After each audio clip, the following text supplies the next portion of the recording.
Hello everyone, today we're gonna learn how to fabricate fish. Basically, we're gonna start scaling and rinsing the fish, so clearing out any sort of component that it doesn't belong to the to the fish by itself.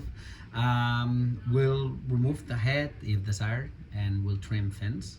Okay, and using a fillet knife, we'll follow the backbone to remove the top fillet, and then after that we'll continue with the bottom fillet that as a standard, right? Every fish has its own physiognomy, right? And so it varies, and it depends on how do we sometimes scale slash remove the skin, right?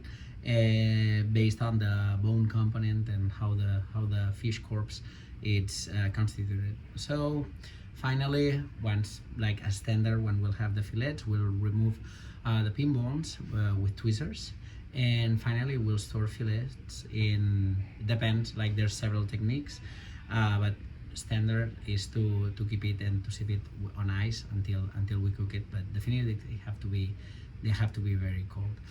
On today's class, we'll have few recipes. Number one that we'll do is fish fillet, Veracruz style. So basically it's a poach fish, Veracruz style.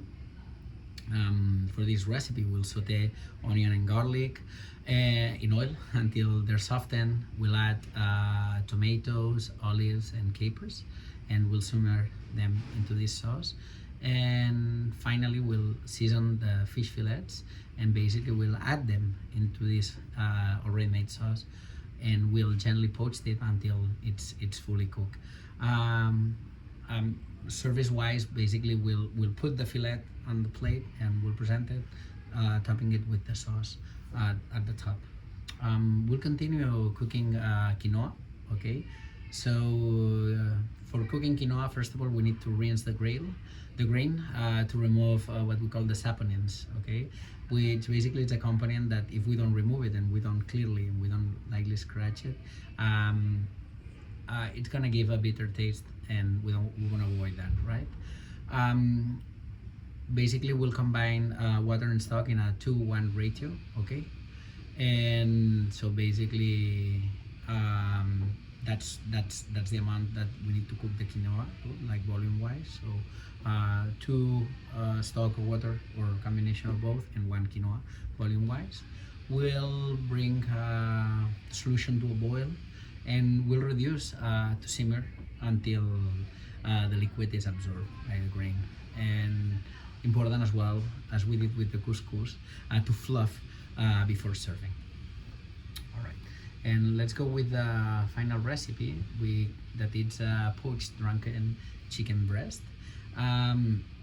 For this recipe, we'll combine the Shaoxing wine, sliced ginger, and apple into a poaching liquid. We'll bring it to a gentle simmer, and we'll add the chicken breast that we fabricated last week. Basically we'll poach until the chicken is fully cooked, so we'll be aiming for 160.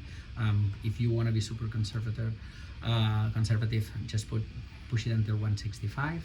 And then what we'll do is we'll allow the chicken to rest briefly until before we'll slice it, and we'll serve warm or chilled with some of the cooking liquid. That's everything for today's class. Thank you very much, and I hope that we had a good and great learning time. Thank you.